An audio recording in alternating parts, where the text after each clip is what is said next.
You're tuned into Rolling on the Road, Special Edition with Dr. Kimberly Barrington. Take it away.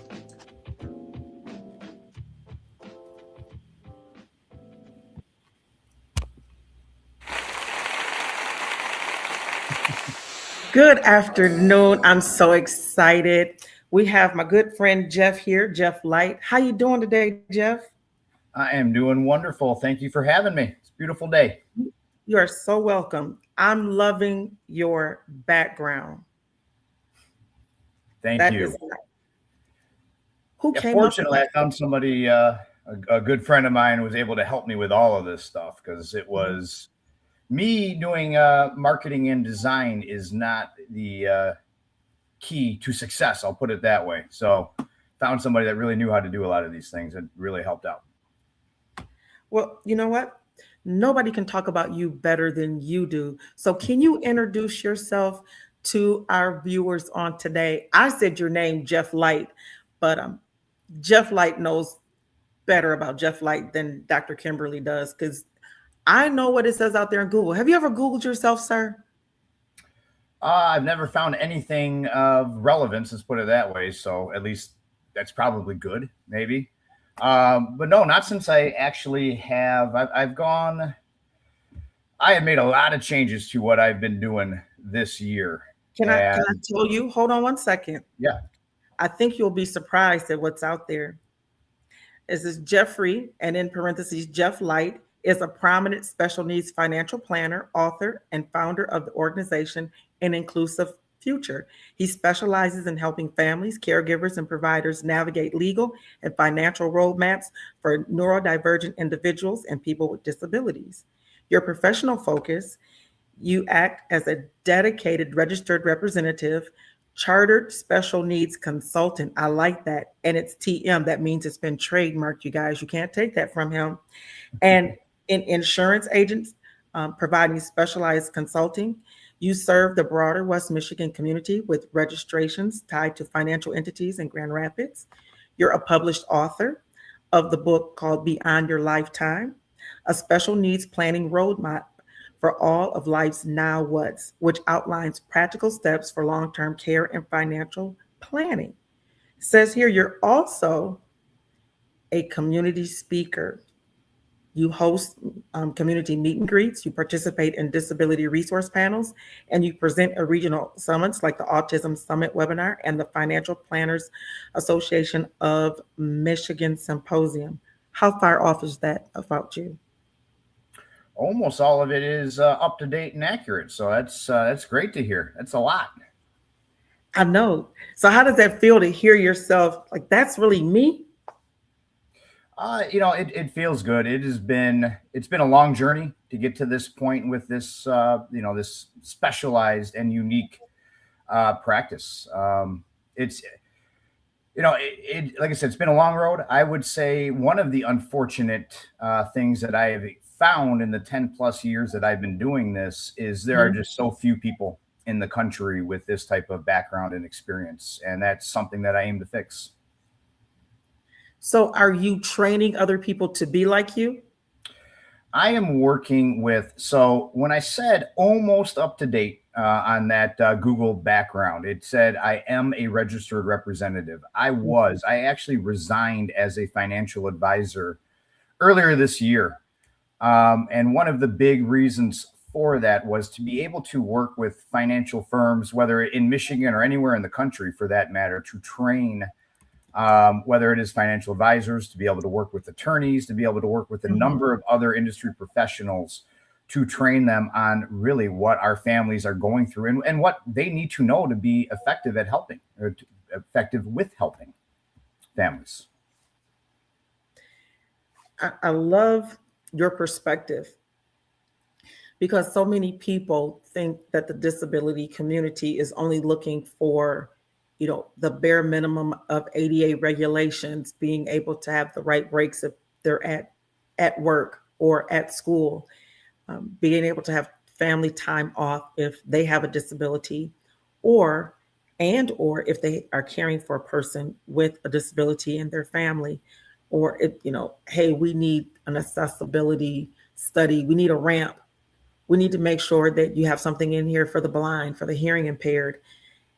And all people hear is dollars and cents and what it's going to cost them to make accommodations for this person.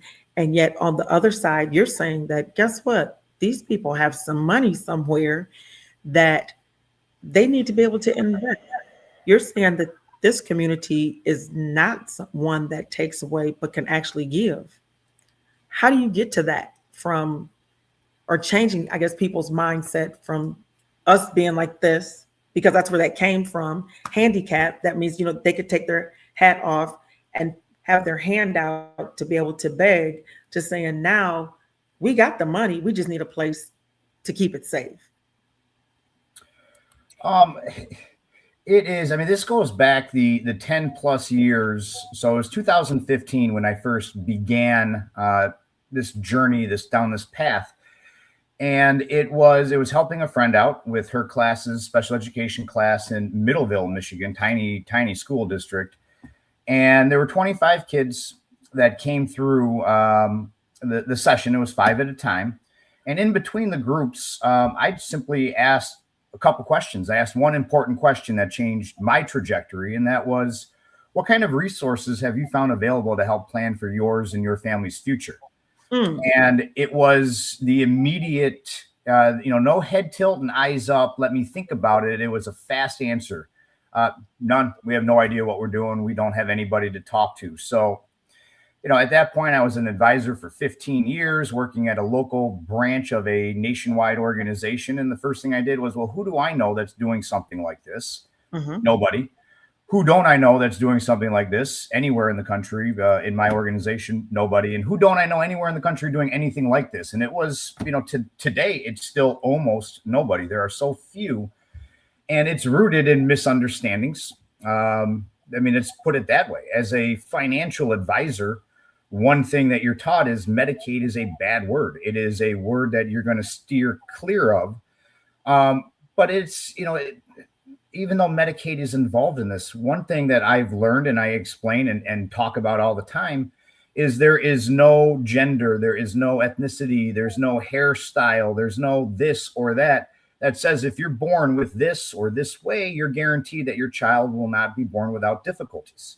And Medicaid is nothing more than a tool in the whole gambit of everything that's available. It is something out there. It's not, we're not dealing with everybody is impoverished and any more than we're dealing with everybody is a millionaire. But what that misunderstanding has caused is nobody bothered to dig deeper and try to learn how all of these systems work and what it means. Guess what? I have somebody here that wants to add into that. Good afternoon, Auntie. We have Mr. Jeff Light here, and he is talking about the economic value that this community offers.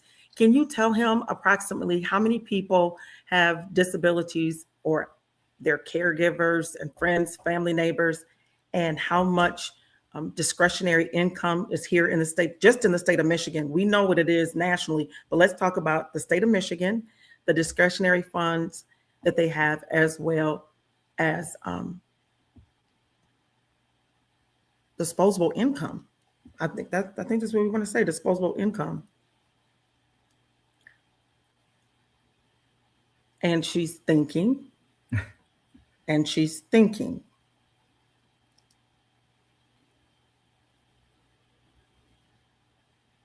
And of course, she's going to be very thorough about this because she's looking at the Michigan population. And we've been having this conversation for about a week. I know people are saying, they use AI for so many different things, but I have the opportunity to have these intellectual conversations because these are some of the things that I would like to know. And I like the fact that, she can do the research and she'll tell me, I worked for exactly 1 minute and 30 seconds to tell me how many persons have disabilities, what, the amount of money that's coming in. Now, while she's thinking, do you partner with MyAble? Because, MyAble has changed where it went from being able to set aside, funds to care for the person with a disability to now they are able to create investment accounts. They switched over to Fifth Third Bank. They've partnered with them so they can have a checking and a savings, and now they can have an investment account.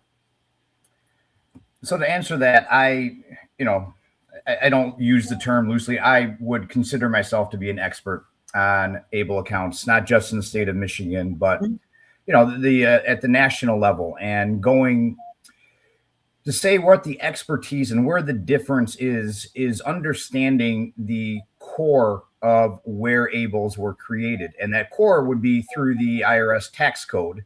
ABLE accounts are part of 529A. And knowing that already just immediately provides flexibility for how these accounts can be used.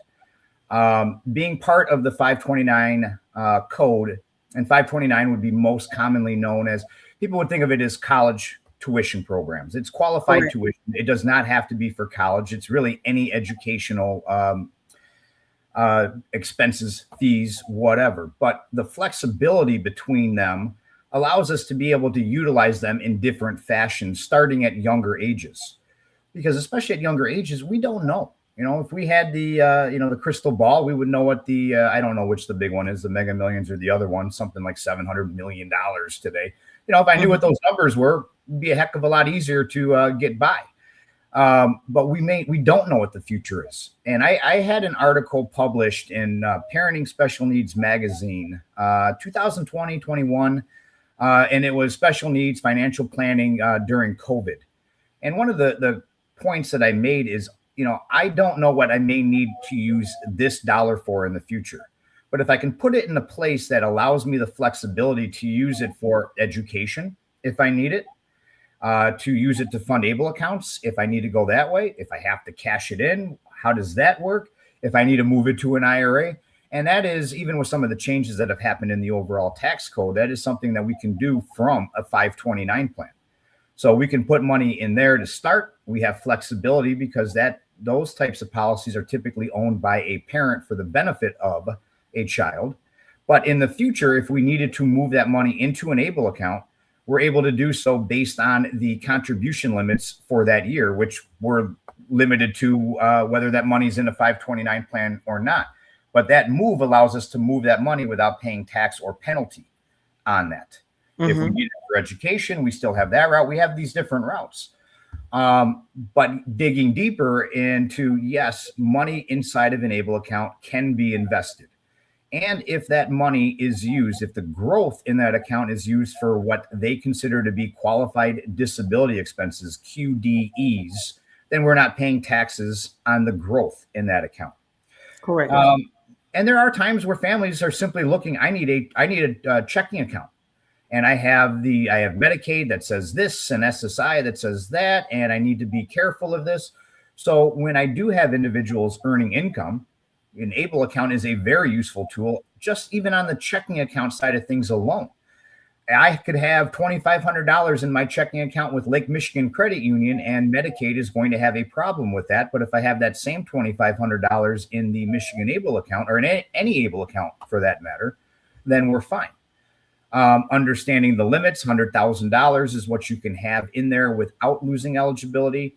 There is a lifetime cap of $500,000, but mathematically it would be all but impossible to have gotten to that point based on when the ABLE account, the ABLE Act itself was passed, which was December of 2014. So that is when there is income, an ABLE account is a very necessary tool.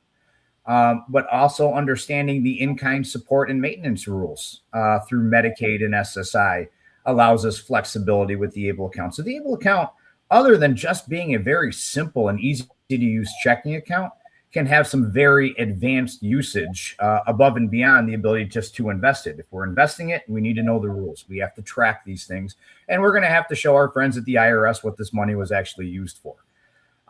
But just being able to utilize it as a place to put cash that is not going to count against our asset cap is also a very useful tool. And then again, the more advanced usage of other people and the ability to contribute to these accounts is very important. And just understanding the rules is necessary when using a lot of these things. And that's where we see a lot of these problems.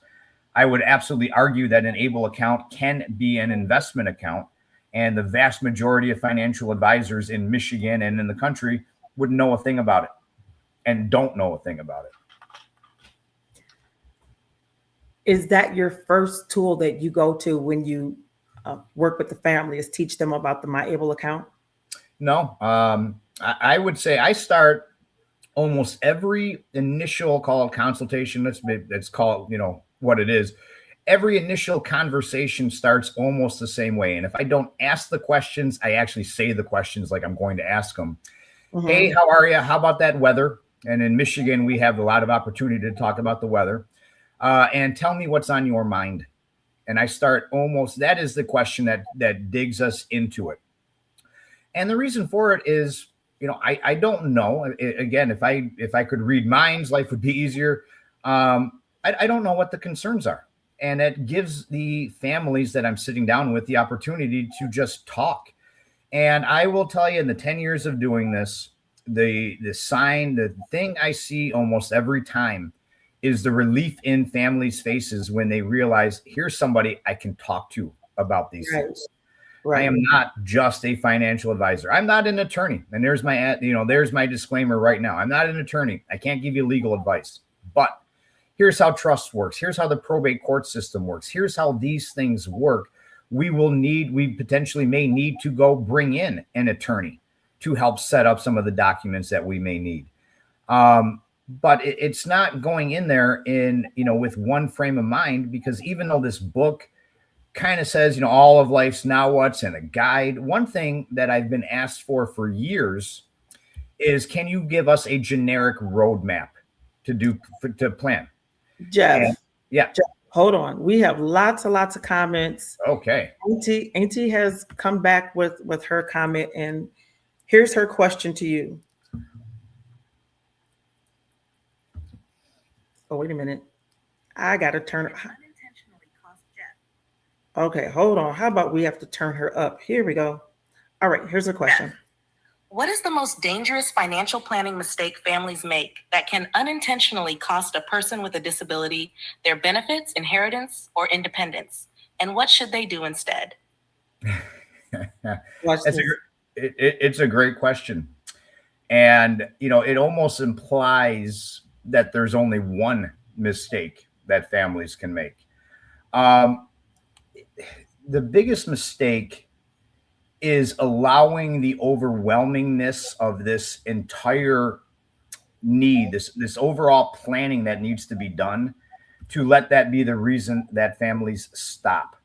And to be fair, it's easy to let the overwhelmingness stop when there's nobody to go to that can answer questions about all of these different areas.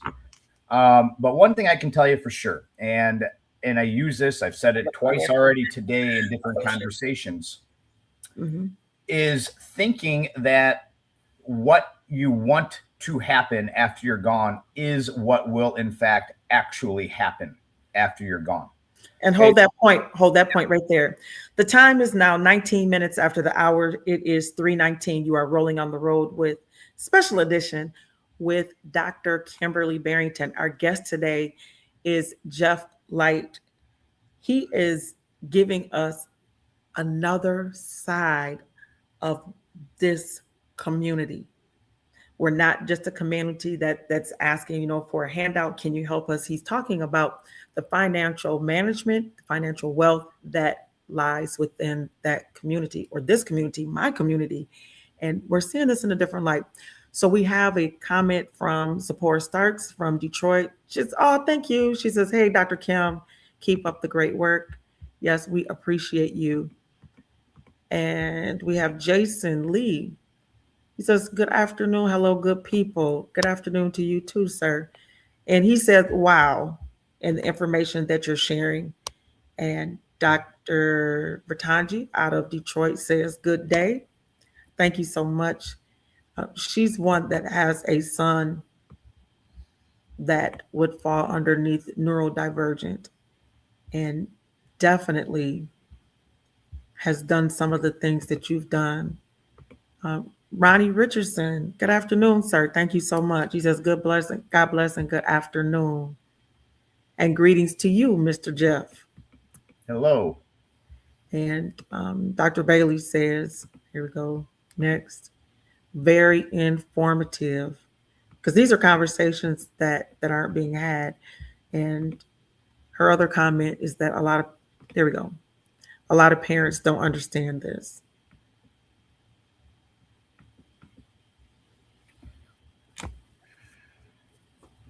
Where do you have the opportunity? Oh, I want to say thank you to Stacy Willis Jr., who is watching. Thank you for tuning in, sir. How do you get to have these conversations? Where's the number one place, I should say, that people could find you and you end up having these kind of conversations? Right now, I mean, I have created a web presence with the help of a friend of mine again.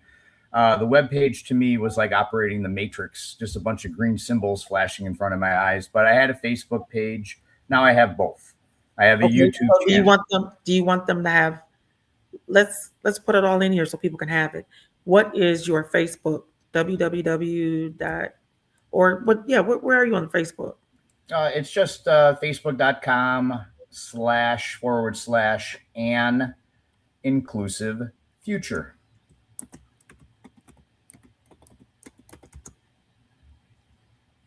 Future.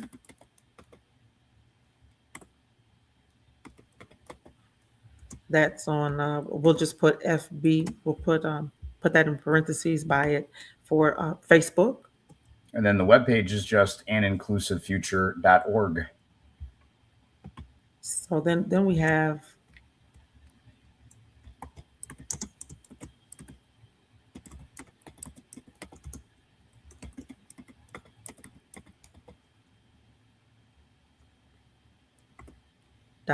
.org. Wait a minute, we need to make this, it's all lowercase. Yep. Wait a minute, oops, I erased that. Okay, an inclusive future, that's on Facebook. Then we have NINCLUSIVEFUTURE.org. Yep. And where else are you? There's a YouTube channel, but all of those links are on my webpage. So I couldn't even tell you what my YouTube channel is. I'm sure it has something to do with an inclusive future, but there is a direct link on my webpage for it. All righty. And it'll load up right now. There it is.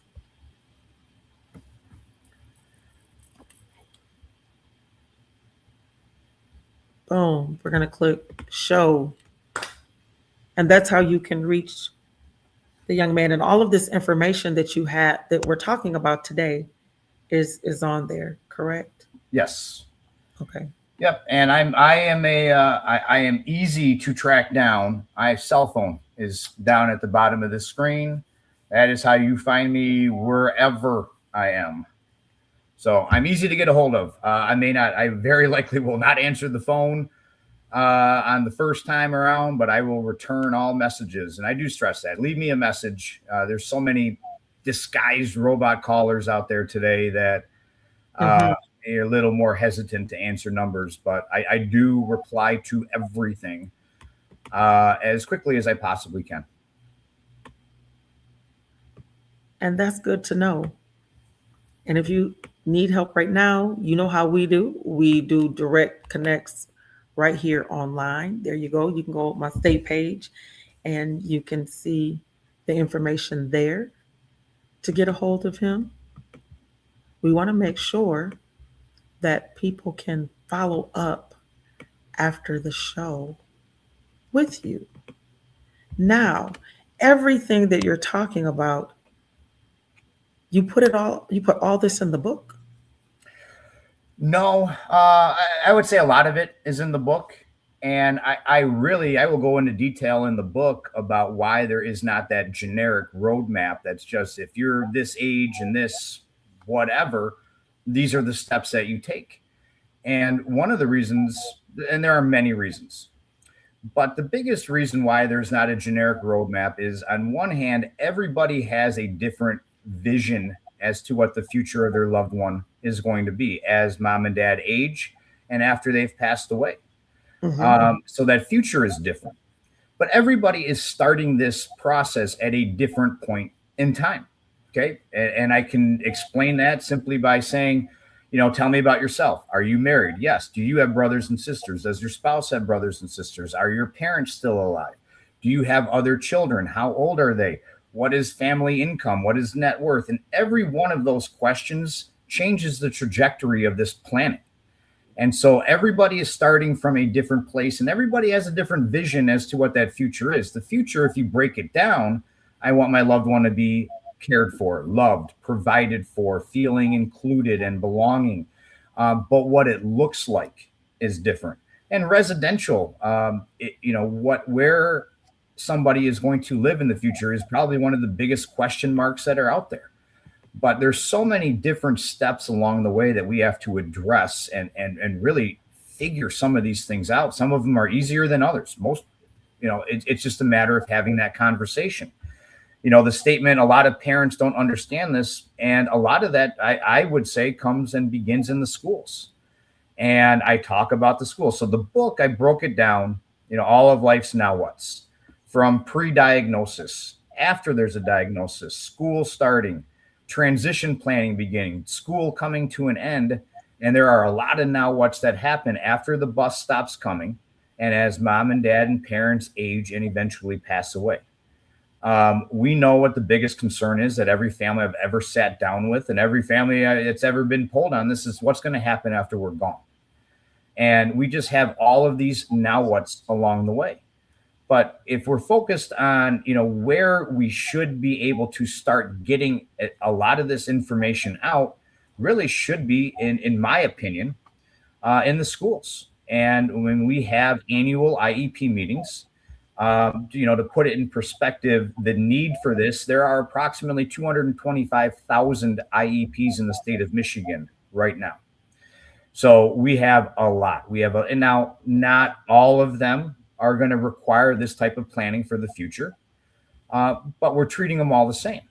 And when we get into the transition stages, which by federal law has to start by age 16, we're talking about 4 core principles, which is secondary education, employment, training, and independent living. And a question I ask a lot of times is, as important as independent living is, tell me where the money comes from. And we're burrowing back into a lot of the misunderstanding as to how these government benefits and programs actually work. We're saying SSI has a certain income cap. I mean, it's black and white. It's $85, 65 of earned, 20 of unearned, no unearned income, which most people in the country don't have unearned income. Okay, that gets added to the earned income. It's $85 before you start seeing a reduction in benefits. Okay, if we are receiving SSDI through a parent's work history through the disabled adult child provisions, we're dealing with the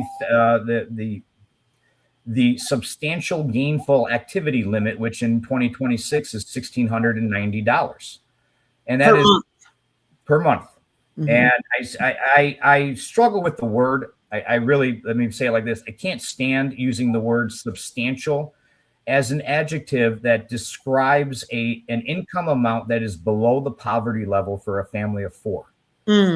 But according to the Social Security Administration, substantial gainful activity this year is $1,690 per month. That is for every disability out there except for one. And that one is total blindness. And I might not know the number off the top of my head. $2,800 roughly is substantial gainful activity for an individual that qualifies as totally blind. And to try to come up with an answer as to why that is, the only answer anybody's ever given me that makes even a little bit of sense is they had better lobbyists. I mean, I can't describe why that would be only that. But well, having had to work with a lobbyist on disability matters and going before the sub-appropriation committee, I would have to say correct. You need a good lobbyist and you need a good person that can represent your group to get you what you need. Yeah, I mean, it's the only thing that makes even a remote amount of sense. You have to. I have been in the chair for 13 years, and I have been at the state level quite a few times getting some things done. One of them was getting $3 million for the state's independent living center to be dispersed, amongst all 14 or 15 of the independent living centers in the state of Michigan. And you got to have somebody good that can get in there and say exactly, make it make sense. Because if it don't make sense, it's not getting funded. Yeah. And it'll be the first thing to get cut out. Because again, when they look at this community, it's somebody that we have to make all these special accommodations for, and you cost us money. They're not thinking about the dollars and cents of it that we also bring in, and that's being contributed. So yeah. And I would say even on just that point, because of the misunderstanding as to how these benefits work in conjunction with income, as well as on the back end. So, I mean, I describe it like this: income is income the month you earn it. It's an asset the month after you earn it. And looking at it like it's a teeter-totter and it's back and forth. And how do I manage this? The ABLE account is an important tool. But there are just so many people that unfortunately don't have the information available to them. You can work. And even with a 50 cent on the dollar reduction in benefits, you are still plus $1.50 by seeking employment. And it is, it's hard to say, because I've heard some stories that really kind of set me back with how this income is treated, how the SSI in particular comes in. And just, this is what this money is for. And in order to keep this money coming in, we don't want to seek employment or training. And it really works against it. It works against what we can and want to accomplish for families. Mm-hmm. Let's go over here. We're going to share screen.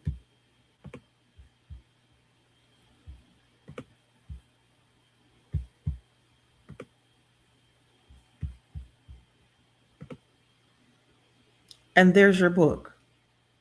Yeah. Now, how much of this is explained in the book? I would say the biggest benefit that this book offers is it sounds just like it sounds like me just talking to them. And as you're finding out, as well as everybody that's tuning in here is finding out, I can talk about this and talk. And I usually will give whoever I'm talking with, hey, feel free to interrupt me because I'm just going to keep going. I'm going downhill on all of this stuff. But it is a conversation about this. I interviewed almost 15 families that I've worked with in the past to get their perspectives and what they experienced going through a lot of these steps. And I'll give you one example out of this, that pre-diagnosis. I actually had two families that described when they first found out something was wrong, something was different, was during their ultrasounds. 17 weeks for one, 20 weeks for another. And they described it almost identical. The technician doing the ultrasound stood up and said, I need to go get the doctor, and walks out. Oh my gosh. Put a pin right there. He's telling the truth, guys. The twins are 39 years old. They're 39. And that's exactly what they did. I was at the Navy hospital. They looked, the technician walked out the room. I have to go get another doctor. By the time they kept going back and forth, there were 3 doctors in there to tell me that I was having twins, because the test originally came back that the baby had spina bifida. Okay. So I'm thinking that, it was really bad, because one of the things that they had said to me, I need to think about the possibility that I may have to terminate the pregnancy based off of what they see in the ultrasound.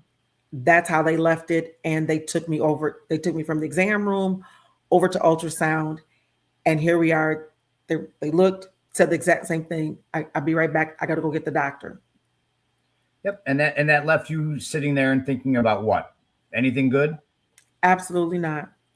And I'll pretend that this is a PG show, and I won't say what one of the mothers said when the doctor or the technician walked out of the room. But this one in particular, 17-week ultrasound, age 7 when they finally got the actual diagnosis. Wow. And I mean, this is it is a unique situation.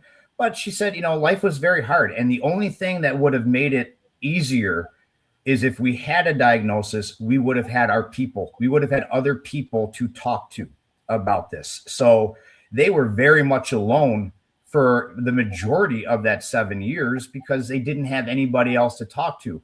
And a lot of the testing that they did, had they known what the diagnosis was, they wouldn't have had to do that testing because those are conditions. What they were testing for were conditions of the actual issue. And so, I mean, that's just, and I say even in the book, I have almost no experience at a pre-diagnosis level because why would anybody talk about special needs planning when there's no diagnosis? Mm-hmm. And as we move forward through this, the youngest individual I've worked on behalf of was 1 year old, I guess, technically, with Down syndrome. And I've worked with individuals in their 40s and 50s on a lot of these things. Even going back, to that question, what's the biggest mistake, is not having a plan and not having a way for things to move and trusting that they will move on their own the way you want. And so as I was mentioning, I don't offer a lot of guarantees, but one guarantee I can give you is if we're trusting the courts and the government to move our assets the way we need them moved, we're going to be let down. I guarantee it will not. And put a pin in that right there. The time is now 38 minutes after the hour. It is 3:38, and I am talking with Jeff Light, and we're talking about the financial, side of the DISC community, and we're talking about it with them having assets versus them having liabilities. As most of the questions or comments and conversations always talks about them being a liability and their finances a liability, but now we're talking about them as being a resource and being able to do investment. Now you're talking about the government getting in. My question to you is, do you talk about guardianship and making sure that their assets are being guarded and that they're placed in a way that if the family doesn't care for them and the state has to step in, that they don't lose everything that they've worked for? Yes. So I break down in the book, especially in one of the later chapters, I break down probably the only chapter that is in more of a dollar and cents type of chapter. But I talk about the planning work that I do in 3 different steps. If planning, what if something were to happen while your child is growing up? What do we need to have in place? When planning would be, what do we need in place when mom and or dad are gone? And there's a middle section that I call 18 prep. And this is really something that I believe the schools should be at least giving information on. Again, by federal law, transition planning has to begin by the age of 16. Okay. We know at 18, we have significant changes in the planning, what's going on. The legal standing for that individual has gone from a child to an adult. The eligibility rules for government benefits change at 18 as well. So prior to 18, SSI in particular is based on household income.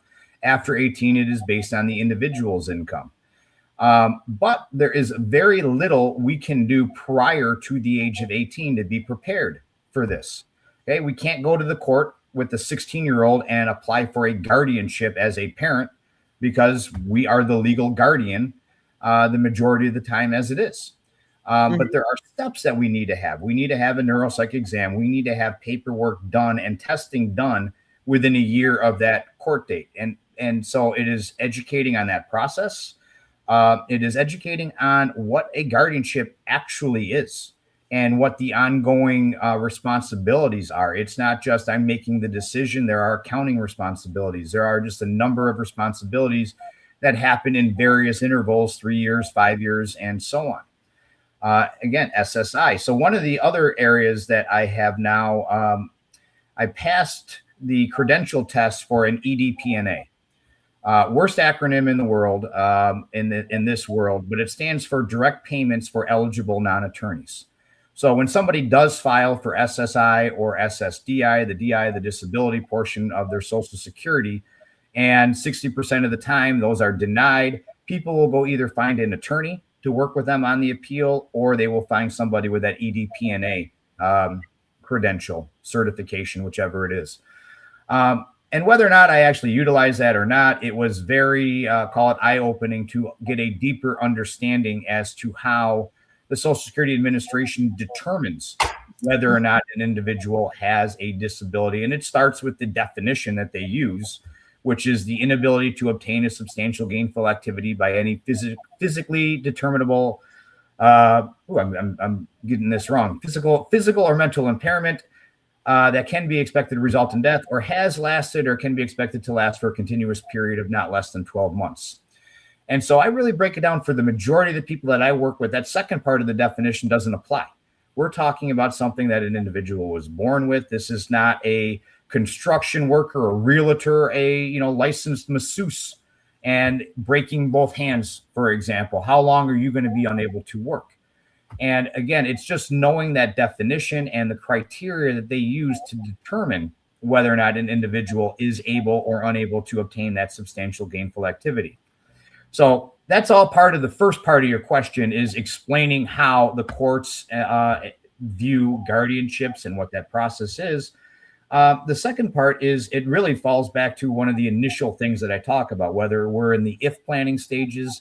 And this isn't a hard cutoff. If could be 14 years, 16, 30 years old, whatever we need to make sure if something were to happen, we're prepared for this. But one of those areas is establishing the legal foundation to build off of. So typically money moves a couple of different ways. It moves by contract or it moves by law, and money moves by design or it moves by default. And default is an example of the probate system. And a lot of people might say, well, I have a will, so I'm going to be all set with this. A will essentially is a dear judge letter. This is what I would like you to do with my assets after I'm gone. And the typical way that money is going to move, regardless of that, after we've gone through 6-9 months and spent a lot of money trying to position ourselves to get this or that, it's going to go to all living children equally. And that goes back to one of that initial questions. What's one of the biggest mistakes? If we have an individual that is receiving or it plans to receive benefits through any of these programs, money moving directly to them is going to be a problem. We're going to have to tie it up in a number of different ways that doesn't allow it to go beyond what we may need it for and beyond that individual's life. Yeah, that's a lot of what we've had happen here, and we've had the conversation. We've even had Diane Diamond, a national commentary, and she wrote a book about it. And she was able to share some of that insight that she's had of the thousands of people that she has interviewed over the years and the stories that she's covered.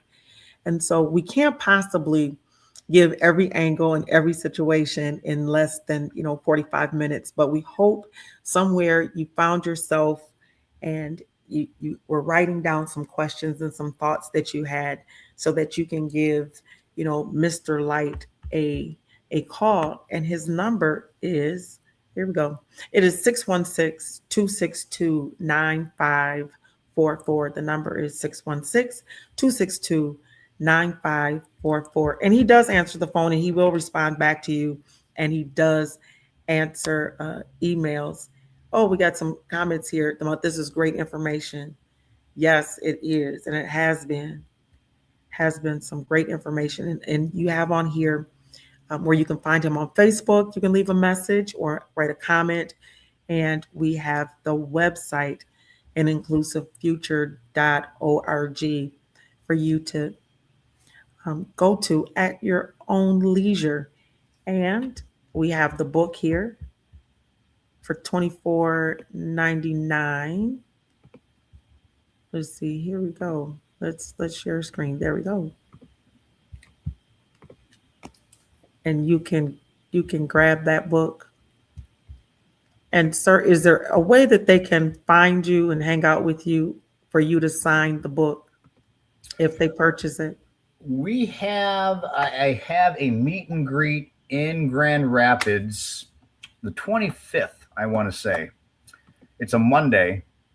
It can't be the 25th because I know it is the 25th. It's not a Monday. It's Tuesday here in Grand Rapids. Let's I'm see. pulling Let's this up because I Yeah. put it in my calendar so I don't have to think about it. At the Terrace Building, Cortland, Northview.